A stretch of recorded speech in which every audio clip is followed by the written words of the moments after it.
सड़क पर आई तो ठंडी और ताजी हवा के स्पर्श मात्र से ही मुस्कुरा पड़ी। तभी मेरी नजर एक ज्योतिष केंद्र पर पड़ी तो वहां जाने से मैं खुद को रोक न सकी। अपने आप ही मेरे कदम उधर बढ़ गए। मैंने देखा वहां भीड़ नहीं थी। वैसे तो ज्योतिष पर मुझे विश्वास नहीं था, पर अब थोड़ा थोड़ा यकीन होने लगा था। मेरे ख्याल से व्यक्ति ज्योतिष, ईश्वर, मंदिर आदि पर तभी विश्वास करता है जब उसके सामने अपनी रक्षा का कोई अन्य उपाय नहीं होता है। वह चारों तरफ से निराश हो जाता है। मेरी स्थिति कुछ ऐसी ही थी। ईश्वर के प्रति अगाध प्रेम मन में उमड़ आया था। जैसे ही मैं उस ज्योतिष केंद्र में दाखिल हुई, ज्योतिषी मुस्कुरा कर बोला, आइए आइए, मैं देख रहा हूँ आपका जीवन काफी मुसीबतों से गुजर रहा है। ज्योतिष के प्रति मेरी श्रद्धा और भी बढ़ गई। कोई जान न पहचान, और मुझे देखते ही उसने सच्चाई बता दी थी। मैंने कहा, पंडित जी, क्या हाथ की रेखा भी देखते हैं आप? मैं सिर्फ हाथ ही नहीं बल्कि मस्तक की रेखाएं भी देखता हूँ। आपके मस्तक की रेखाएं बता रही हैं कि आपका दैहिक संबंध अनेक पुरुषों से रहा है। पहले आपको इसमें रुचि थी, पर अब नहीं है। आप चरित्र की ठीक नहीं है, पर मन की बहुत अच्छी है। ज्योतिषी के यह कहते ही मैंने हाथ उसके आगे बढ़ा दिया। पंडित जी, आप तो मेरे बारे में बहुत कुछ जानते हैं। हस्तरेखाओं पर नजर डालते हुए ज्योतिष बोला, आपके हाथ से कई लोगों का खून हुआ है, लेकिन इसमें आपका कोई दोष नहीं रहा है। आपने जानबूझकर वे खून नहीं किए, बल्कि दूसरों की भलाई के लिए आपने कत्ल किए हैं। आप पर मुकदमा चल रहा है। पुलिस आपके पीछे पड़ी है। पुलिस आपको पकड़ने में जल्दी ही सफल होगी। आप किसी एक जगह टिक कर रहने वाली प्राणी नहीं है। ज्योतिष इतना कहकर मुझे एक तक घूरने लगा। फिर कहने लगा, आपका पूरा जीवन संघर्षों की भेंट चढ़ जाएगा।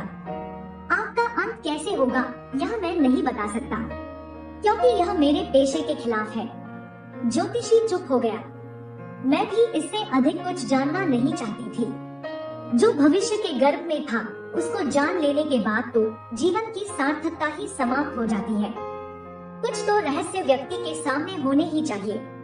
रहस्य और रोमांच ही तो जीवन है। मैंने पंडित जी को 200 रुपए दिए और ज्योतिष केंद्र से जाने के लिए उठ खड़ी हुई। तभी पंडित जी ने टोक दिया, मुझे पूछना तो नहीं चाहिए, लेकिन क्या करूं, आदत से मजबूर हूँ। क्या आप इसी शहर की रहने वाली हैं? और कौन कौन है आपके परिवार में? हाँ, मैं पिछले 2 माह से इसी शहर में हूँ। मेरे परिवार में कोई नहीं है। मैं ज्योतिष से नफरत करती थी, पर यह विद्या कितनी अमूल्य है। अच्छा, मैं फिर मिलूंगी।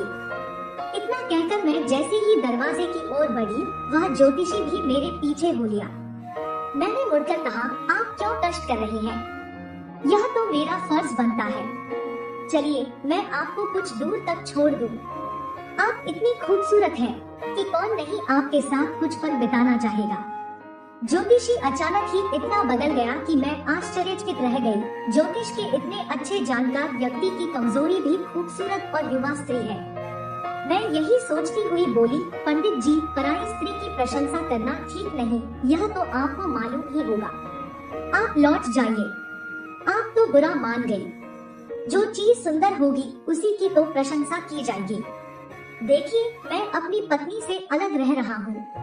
आपका इस संसार में कोई है नहीं, फिर हम दोनों साथ क्यों न रहें? ज्योतिषी यह कहते कहते मेरे काफी नजदीक आ गया था। मैं सोच रही थी, यह ज्योतिषी सच ही कह रहा है। साथ साथ रहने में बुरा ही क्या है? ज्योतिषी अकेलेपन से शायद ऊब गया है। मैं भी भागदौड़ की इस जिंदगी से जार जार हो गई हूँ। यह तो मेरे अज्ञातवास का समय है। वैसे भी मेरा अधिकांश समय अय्याश और विलासी मर्दों के साथ गुजरा है। जब मैं एक ज्ञानी पुरुष के साथ रहूंगी तो शायद जीवन का अर्थ समझ में आ जाए। यही सोचकर मैं सहसा ही बोल पड़ी, मैं कल से आपके साथ रहना शुरू कर दूंगी। अब तो आप लौट जाइए। ज्योतिष बहुत खुश हुआ और लौट गया। फिर मैं अगली शाम को उस ज्योतिषी के यहाँ रहने के लिए आ गई। मेरी यह हार्दिक इच्छा थी कि मैं यह जानूं कि कर्मकांड के जानकार लोग कैसे होते हैं। दूसरों को उपदेश देने वाले खुद उसका कितना पालन करते हैं। ज्योतिषी ने कहा, आप बाथरूम में जाकर नहा धोकर पवित्र हो जाइए, फिर हम कुछ ध्यान योग की बातें करेंगे। मैं नहाने चली गई। कोई 15 मिनट बाद जब बाथरूम से निकली तो देखा ज्योतिषी सिर्फ लंगोट पहने बैठा ध्यान मग्न है। मेरे पैरों की आहट से उसकी आंखें स्वतः ही खुल गई। वह मुस्कुराकर बोला, आप भी वस्त्र उतार ध्यान मग्न हो जाइए। यह सुनते ही मैं आश्चर्य से बोली, क्यों, वस्त्र उतारना क्या बहुत ही जरूरी है? ध्यान में तो ऐसे भी बैठा जा सकता है। नहीं देवी, वस्त्र ऊर्जा के प्रवाह को रोकते हैं, जिससे ध्यान से मन भटकता है। आप निर्वस्त्र हो जाइए। ज्योतिषी के शब्दों में खींच और कठोरता थी। मैं थोड़ी तंग आवाज में बोली, पंडित जी, मैं देख रही हूँ आपका ध्यान में मन भटक गया है। आप ध्यान में लीन नहीं हो पा रही हैं। आप तो इस समय मेरे साथ मानसिक सहवास कर रही हैं।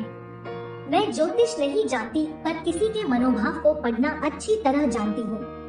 आप ज्योतिषी के अच्छे जानकार हैं, इसमें कोई शक नहीं, पर आपकी इंद्रियां भी आपके वश में है, इस पर मुझे शक है। किसी विद्या को जानना अलग बात है और ध्यान योग की मदद से स्वयं को साधना अलग बात है। बड़े बड़े ज्ञानी मुनि भी स्त्री को सामने बैठाकर अपने शरीर को नहीं साध सके, तो फिर आप मुझे अपने आगे निर्वस्त्र बैठाकर ध्यान योग में लीन कैसे हो सकेंगे? मेरे यह कहते ही पंडित जी आसन से उठ खड़े हुए और मेरे पैरों पर गिर पड़े। मैं अपनी पत्नी से अलग होकर ध्यान योग में लीन होने का अभ्यास कई सालों से कर रहा हूँ, पर जाने क्यों मन नारी देह में ही जाकर घुल मिल जाता है। तुम यदि चाहो तो मेरे सामने का मार्ग प्रशस्त कर सकती हो। वह कैसे पंडित जी? यह कहकर मैं उसे घूरने लगी। मुझे तृप्त कर, मेरी इंद्रियों को यौनमुख का स्वाद चखाकर तुम मेरे भटकाव को रोक सकती हो, लेकिन मैं ही इसका माध्यम क्यों बनूं? आप शादीशुदा हैं, अपनी पत्नी को इसका माध्यम क्यों नहीं बनाते? वह कुरूप है और कुरूपता से मुझे नफरत है। मुझे तो तुम जैसी कामुक और खूबसूरत युवा स्त्री की तलाश है। पंडित जी यह कहकर मेरा मुंह देखने लगे। आप तो ज्ञानी हैं। संभोग का संबंध देह से होता है और लगाव मन से होता है। सौंदर्य से उसका क्या लेना देना? लेना देना है, आंखों से ही सुंदरता और कुरूपता का बोध होता है, फिर सेक्स का जन्म होता है। जब सुंदर चीजें पसंद करती है तो पर अपनी पसंद मन को बताती है और मन उनका इशारा पाते ही शरीर में उत्तेजना भरना शुरू कर देता है। तुम्हारा खूबसूरत बदन मेरी आंखों को भा गया है। मेरा मन पिघल रहा है और शरीर में उत्तेजना एक अजीब सी गुदगुदी भर रही है। क्या मुझ में कोई कमी है जो तुम मुझसे यौन संबंध बनाने में सहम रही हो? पंडित जी के इतना कहते ही मेरी नजर अनायास ही सामने वाले कमरे की ओर चली गई। पंडित जी तिलमिलाते हुए उठे और उस कमरे का दरवाजा बंद कर दिया। मेरी खोजी निगाहें न जाने क्यों बार बार उधर ही जाना पसंद कर रही थी। पुरुषों के साथ रहते हुए कई साल हो गए थे। उनके अनेकों रंग मुझे देखने को मिले थे। पंडित जी भी तो पुरुष ही थे। उन पर मेरा शक करना स्वाभाविक था। मैंने अपनी कमर पर हाथ फेरा। पिस्तौल सही सलामत था।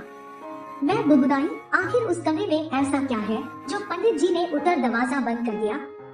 यह पंडित जानकार तो है, पर इसके साथ ही खतरनाक भी लगता है। मुझे उस कमरे में जाकर देखना चाहिए कि वहाँ ऐसा क्या है जिसे यह पंडित मुझसे छिपाना चाहता है। और यही सोचती हुई मैं उस कमरे की ओर बढ़ गई।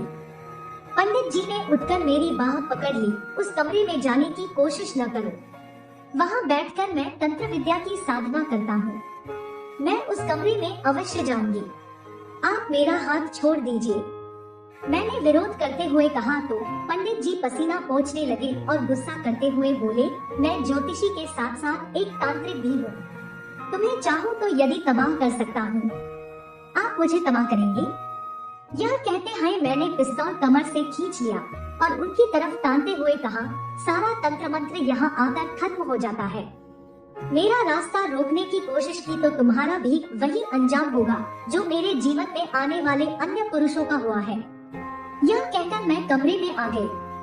अंदर घुसते ही मेरी नाक दुर्गंध से भर गई, जैसे मैं किसी मुर्दाघर में घुस आई हूँ। मैंने कमरे में चारों तरफ नजरें दौड़ाई तो एक प्लेट में मांस के टुकड़े दिखाई दे गए। मुझे आश्चर्य हुआ, एक ज्योतिष और शास्त्रों का ज्ञाता पंडित मांस भी खाता है।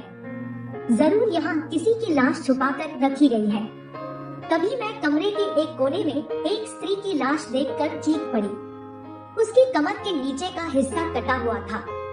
शायद प्लेट में रखा मांस उसी लाश का था। मैं बाहर आकर बोली, रोगी पंडित, सच सच बता, वह लाश किसकी है? तेरा उससे क्या रिश्ता था? तुमने झूठ बोलने की कोशिश की तो सारी गोलियां तेरी खोपड़ी में उतार दूंगी। यह कहते हुए मैंने उसकी खोपड़ी पर पिस्तौल का अलगा सिरा टिका दिया। पंडित थर थर कांप रहा था। मैं भी गुस्से से कांप रही थी। पंडित सूखे होठों पर जीभ फेरते हुए बोला, वह लाश मेरी पत्नी की है। मैंने उसे जान से मार दिया है ताकि उसे मांस तंत्र विद्या की साधना में इस्तेमाल कर सकूं। मैं उसका मांस खाने के बाद तंत्र विद्या की साधना करता हूँ। ढोंगी तांत्रिक कोई भी विद्या पवित्र होती है, उसका अपवित्रता से कोई रिश्ता नहीं होता है। तुमने अपनी पत्नी को इसलिए मार दिया कि तू दुनिया का महान तांत्रिक बन जाएगा। तू तांत्रिक बनकर किसका कल्याण करना चाहता है? अपना, समाज का, या फिर अपने पुरुष अहंकार का? मैं बोल भी रही थी और क्रोध के मारे थर थर कांप रही थी। इतना करुण और विभत्स दृश्य मैंने अपने जीवन में नहीं देखा था। आज भी पढ़े लिखे बुद्धिजीवी लोग तंत्र साधना के नाम पर अपनी पत्नी तक का भी कत्ल करने में संकोच नहीं करते हैं। यह मेरी सोच के बाहर की बात थी। तभी वह पंडित मुझे घूरते हुए कहने लगा, वह इसका विरोध करती थी, मुझे अंधाविश्वासी और ढोंगी कहकर कर अपमान करती थी। तब मैंने सोचा, मुझे एक ताजा शव की जरूरत है। पत्नी से ज्यादा सुलभ दूसरा कौन हो सकता है? मैंने एक रात उसकी हत्या कर दी। उसकी मृत्यु मेरे ही हाथों लिखी थी। उसकी कुंडली में यही लिखा था कि उसे उसका पति ही मारेगा। बस मैंने वही किया जो विधाता ने लिखा था। तू कौन होती है मेरी साधना और विधाता के कार्यों में दखल देने वाली? यह कहकर उसने मुझे एक जोर का धक्कर दे दिया। मैं गिरते गिरते बची, लेकिन पिस्तौल हाथ से छूट गई। पंडित बड़ी फुर्ती से पिस्तौल की ओर झुका, पर मैंने आगे बढ़कर पिस्तौल पांव से दबा दिया और मैंने भी उसे एक जोर का धक्का दे मारा। पंडित धड़ाम से फर्श पर चारों खाने गिरा। इतने में मैंने पिस्तौल उठा लिया और उसे प्यार से चूमा, फिर सारी गोलियां उसके सीने में उतार दी। आज मैंने एक ऐसे व्यक्ति का कत्ल किया था जो समाज को ज्योतिष और तंत्र के नाम पर दीमक की तरह चाट रहा था। पिस्तौल से निकली गोलियों की आवाज मेरी परेशानी का कारण बनती, इससे पहले ही मैं वहां से भाग निकली।